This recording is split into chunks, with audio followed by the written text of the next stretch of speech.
Hello students, मैं महेंद्र सिंह। इस video में हम भुगतान शेष चैप्टर को कंटिन्यू करेंगे।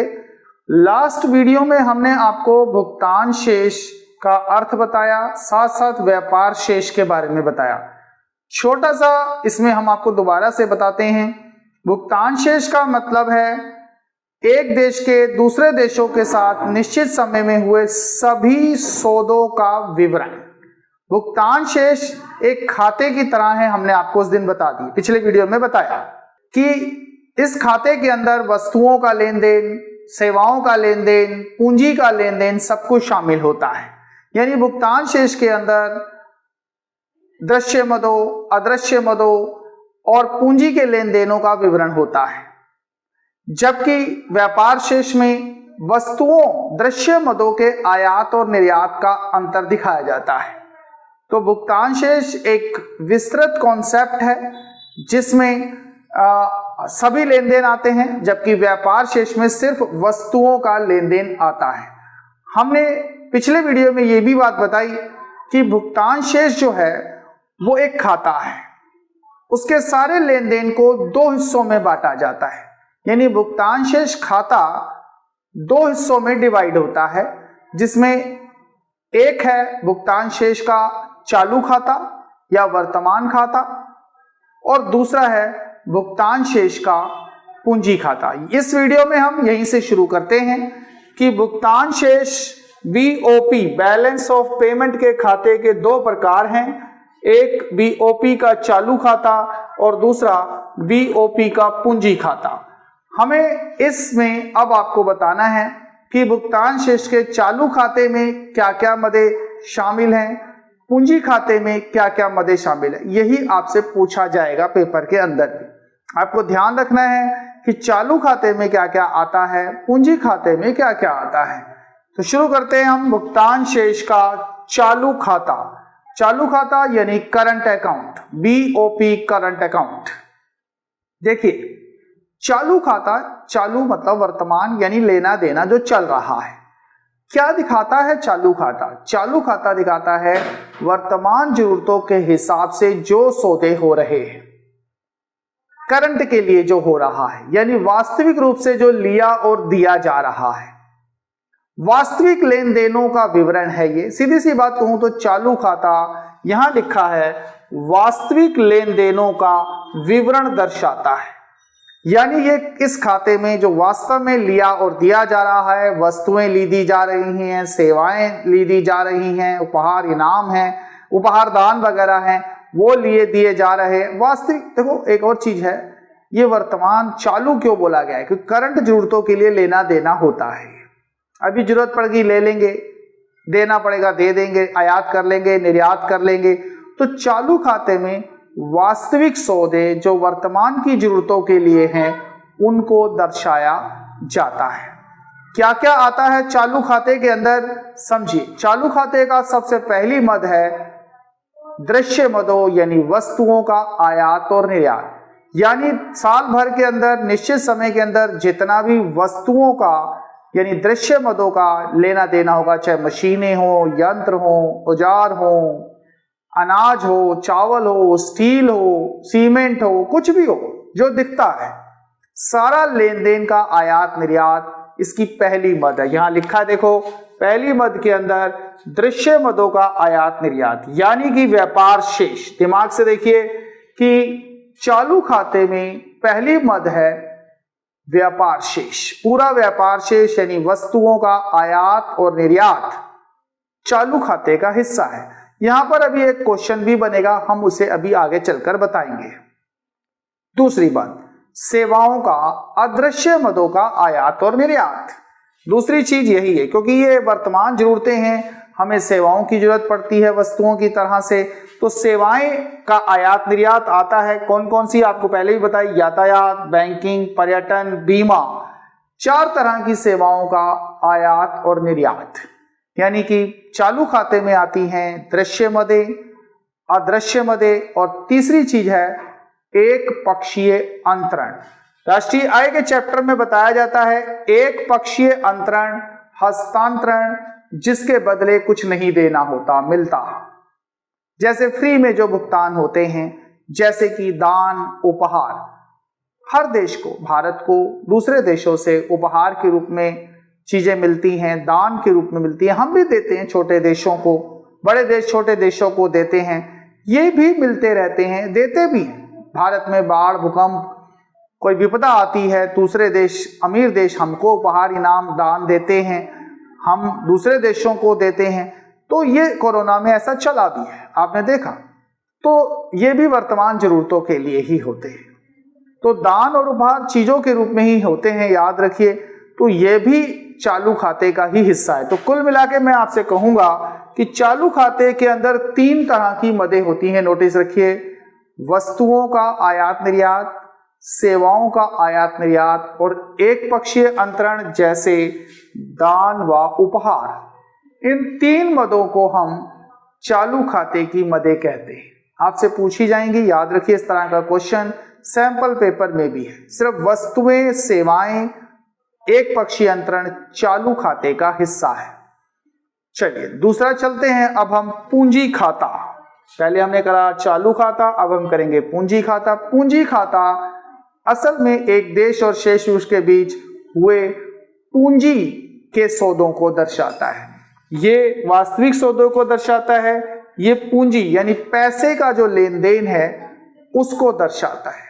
पूंजी के रूप में सारे सौदे, ऋण देना लेना पैसों के रूप में होता है, निवेश करना करवाना पैसों के रूप में होता है, सोने का स्टॉक है, इस तरह के शेयर खरीदना बेचना है, जो पैसों से लेना देना होता है, वो सब पूंजी खाते का हिस्सा है। इंपॉर्टेंट रहेगा ये, पूंजी खाते में आपको याद रखना है कि क्या चीज आती है पूंजी खाते के अंदर। नोटिस रखिएगा, इसमें सिर्फ पैसे का लेन देन आता है, पैसों से जो भी लेन देन हुआ है वो सब पूंजी खाते का हिस्सा है।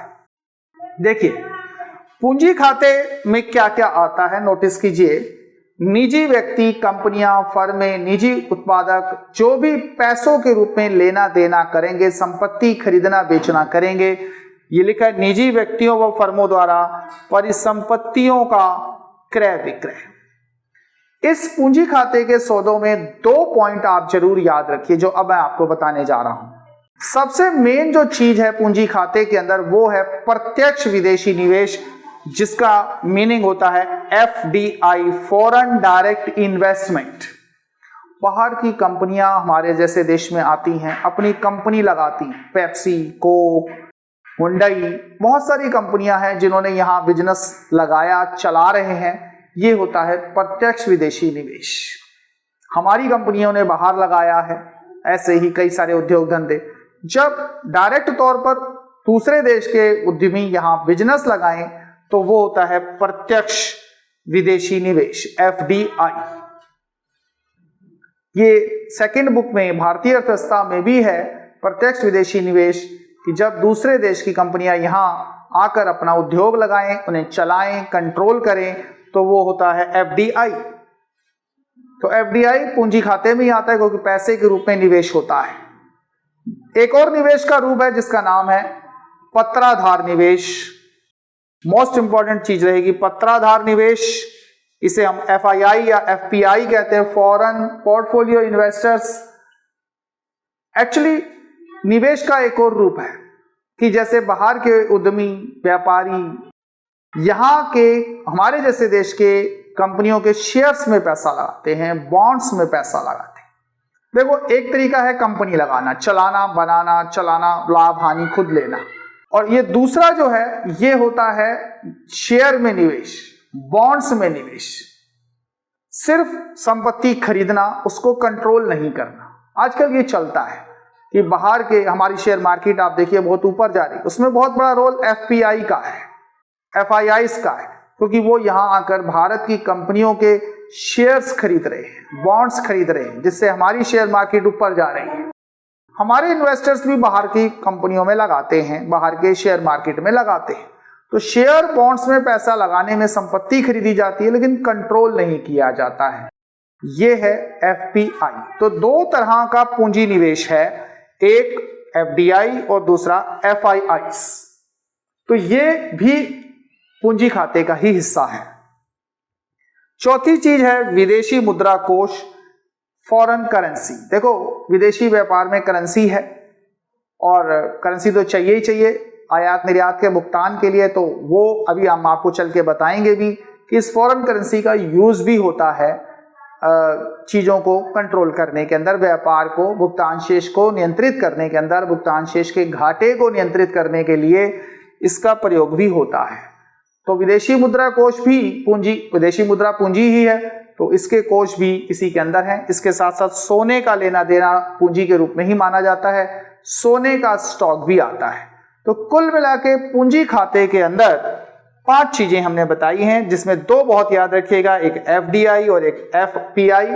ये 2 चीजें जो हैं पूंजी खाते के 2 बड़े महत्वपूर्ण हिस्से। तो हमने आपको बताया है चालू खाते में 3 घटक हैं, पूंजी खाते में 5 हैं। ये 2 घटकों के, इनके घटकों के नाम याद रखिए, क्या क्या चीजें आती हैं याद रखिए, क्योंकि यही आपसे मल्टीपल चॉइस क्वेश्चन के अंदर पूछा जाएगा। अभी मैं आपको चालू खाते से जुड़ी हुई एक चीज और बताने जा रहा हूं कि चालू खाते की मेन मद है वस्तुओं का आयात निर्यात यानी व्यापार शेष। कई बार इसका BOP के साथ ही अंतर आता है, वो अब हम आपको बताते हैं। तो स्टूडेंट हम अब आपको एक महत्वपूर्ण अंतर बताते हैं। हमने अभी बताया चालू खाता, उसमें व्यापार शेष भी आता है यानी वस्तुओं के सौदे भी आते हैं। एक क्वेश्चन इस तरह से भी बन सकता है कि व्यापार शेष और भुगतान शेष के चालू खाते में क्या अंतर है। स्टूडेंट को थोड़ी कंफ्यूजन हो सकती है। हमने पहले एक क्वेश्चन कराया है पिछली वीडियो में कि व्यापार शेष और भुगतान शेष में अंतर, लेकिन मैं यहां बात करता हूं व्यापार शेष और भुगतान शेष के चालू खाते में क्या अंतर है। अभी हमने चालू खाता समझा, उसके घटक समझे, आपने पढ़ा, अभी समझा कि चालू खाते में व्यापार शेष भी शामिल है, वस्तुओं का लेन देन भी शामिल है। तो कई बार स्टूडेंट की कंफ्यूजन होती है, वो है BOP और BOT का अंतर। अब जो है वो है BOT और भुगतान शेष के चालू खाते में अंतर। यहां हमने इस बात को यहां दिखाया कि व्यापार शेष यानी कि BOT और BOP के चालू खाते में क्या अंतर है। बड़ा आसान है, देखिए अभी अभी हम समझ रहे हैं कि चालू खाते में वस्तुएं शामिल हैं, दृश्य मदें, अदृश्य मदें, एक पक्षीय अंतरण, जबकि व्यापार शेष में तो सिर्फ वस्तुएं आती। यानी कि चालू खाता वास्तविक सौदों का लेन देन है, अभी हमने पढ़ा समझा, और व्यापार शेष सिर्फ वस्तुओं का निर्यात आयात का अंतर है। तो यहां यह बात बताई गई है कि व्यापार शेष केवल दृश्य मदों का आयात और निर्यात का अंतर है, निर्यात आयात मूल्य का अंतर है, कहिए आप उसको, मौद्रिक मूल्य का अंतर है, परिभाषा हमने समझी हुई है पहले से। जबकि चालू खाते में वास्तविक सौदे आते हैं, चालू खाते में सभी वास्तविक सौदे आते हैं, और वास्तविक सौदे हैं दृश्य मदे, अदृश्य मदे, एक पक्षीय अंतर। क्लियर अंतर है कि व्यापार शेष में केवल दृश्य मदें आती हैं, जबकि चालू खाते में दृश्य मदें भी हैं, अदृश्य मदें भी हैं, एक पक्षीय अंतरण भी है। बड़ा अंतर क्लियर है। दूसरी बात ये क्लियर हो जाती है फिर, तो चालू खाता एक छोटी सोच है, छोटी धारणा है, संकुचित धारणा है। सही मायने में ये तो चालू खाते का ही एक हिस्सा है, क्योंकि व्यापार शेष भी तो चालू खाते का ही एक मद है, घटक है।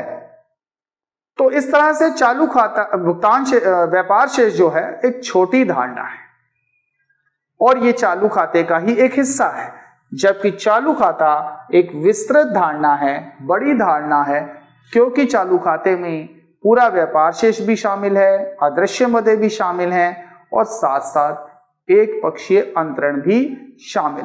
तो मोटे तौर पर अंतर क्लियर है कि व्यापार शेष एक संकुचित धारणा, भुगतान शेष एक विस्तृत धारणा। भुगतान शेष के चालू खाते में दृश्य मदें हैं, अदृश्य मदें हैं, एक पक्षीय अंतरण है, जबकि व्यापार शेष में केवल दृश्य मदें, वस्तुओं के आयात और निर्यात मूल्य का अंतर ही शामिल होता है। तो ये एक अंतर आपके सामने आया। एक अंतर और बनेगा मोटे तौर पर, हमने अभी भी क्योंकि करा है चालू खाता और पूंजी खाता, तो दोनों में अंतर भी आ जाता है कि भुगतान शेष के चालू खाते और पूंजी खाते में अंतर क्या है। अंतर का पहला एंगल क्लियर है कि चालू खाता वास्तविक लेन देन दिखाता है, पूंजी खाता पूंजीगत सौदों का विवरण दिखाता है। यानी एक खाते में सिर्फ वास्तविक लेन देन है, वस्तुओं का, सेवाओं का और एक पक्षीय का। पूंजी खाते में शामिल हैं पूंजीगत सौदे, उधार लेना, देना, निवेश करना, करवाना, सोने का स्टॉक। अभी अभी हमने ये सारा करा। तो पहला पॉइंट, अगर चालू खाते, पीओपी के चालू खाते और पूंजी खाते में समझें तो वो ये है कि ये वास्तविक सौदों का लेखा है, तो दूसरा पूंजी खातों का लेखा है। क्या क्या शामिल है वो अभी हमने इसमें समझ लिया है। वो उदाहरण आप इसमें डाल सकते हैं, समझ सकते हैं क्या क्या है इसके अंदर। दूसरा बड़ा अंतर आपको समझना है, चालू खाते चलते रहते खाता है, वर्तमान खाता है, लेना देना कंटिन्यू रहता है, इसका मापन समय से जुड़ा हुआ है, इसलिए ये प्रवाह के प्रकृति के। देखो प्रवाह क्या है, प्रवाह और स्टॉक राष्ट्रीय आय के चैप्टर में बताया जाता है। प्रवाह वो है जिसे समय काल में मापा जाता है। चालू खाता करंट जरूरतें हैं, साल में 6 महीने में उसकी काउंटिंग होगी कि क्या लिया दिया गया वर्तमान के हिसाब से। तो ये प्रवाह है क्योंकि ये समय काल से जुड़ा हुआ है। याद रखिए, समय काल से जुड़ा हुआ है, समय काल के हिसाब से ही इसका मापन होगा कि चालू खाते में क्या लेन देन हुए, इसलिए ये प्रवाह माने जाते हैं। जबकि पूंजी खाता पूंजी सौदे हैं, पूंजी एक स्टॉक है। कभी भी माप लीजिए क्या पूंजीगत लेन देन हुआ, कितना ऋण लिया दिया, कितना निवेश हुआ, वो समय बिंदु से जुड़ा है, इसलिए इसे हम स्टॉक प्रवृत्ति कहते हैं। चालू खाता प्रवाह का है, प्रवाह प्रवृत्ति का है, पूंजी खाता स्टॉक का है क्योंकि यह समय बिंदु से जुड़ा हुआ है, यह समय काल से जुड़ा हुआ है, यह समय बिंदु उसी वक्त आप माप सकते हो पूंजीगत सौदों को, इसलिए इसे हम स्टॉक प्रवृत्ति कहते हैं। तीसरा बड़ा अंतर आपको ध्यान से समझना है कि चालू खाते के सौदे देश की राष्ट्रीय आय पर प्रभाव डालते हैं। आप इसे थोड़ा समझ लीजिए। चालू खातों में वस्तुओं का आयात निर्यात है, सेवाओं का आयात निर्यात है। आयात निर्यात में पैसा आता जाता है, आयात में पैसा जाता है, निर्यात से पैसा आता है। अगर देश के अंदर विदेशी मुद्रा आ रही है, बिजनेस से पैसा आ रहा है, तो देश की आय बढ़ेगी। याद रखिए, चालू खाते का प्लस होना राष्ट्रीय आय को बढ़ाएगा। यानी कि मैं यहां कह सकता हूं इस बात की डिटेल को करते हुए कि अगर चालू खाता घनात्मक है, यानी कि चालू खाते में निर्यात ज्यादा है, आयात कम है, घनात्मक स्थिति है, तो देश की जो राष्ट्रीय आय है वो बढ़ेगी। ये आपसे पूछे जाएंगे, राष्ट्रीय आय में वृद्धि होगी। यानी घनात्मक स्थिति अगर होती है तो वो राष्ट्रीय आय में वृद्धि करेगी। चालू खाते पर घनात्मक होने का मीनिंग यही है कि आयात कम, निर्यात ज्यादा, और अगर ऋणात्मक है तो राष्ट्रीय आय कम होगी। तो चालू खाते के सौदों में की शक्ति जो है वो राष्ट्रीय आय को प्रभावित करती है।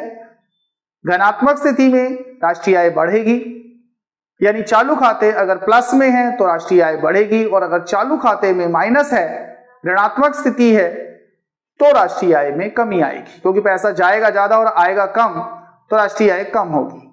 जबकि पूंजीगत खाता जो है वो देश के पूंजीगत स्टॉक पर प्रभाव डालेगा, देश की पूंजी निर्माण पर प्रभाव डालेगा। पूंजीगत खातों में अगर हम प्लस में हैं तो देश का पूंजीगत स्टॉक बढ़ेगा। यानी पूंजीगत स्टॉक प्लस होने का मतलब देश में विदेशी निवेश आ रहा है, पैसा आ रहा है।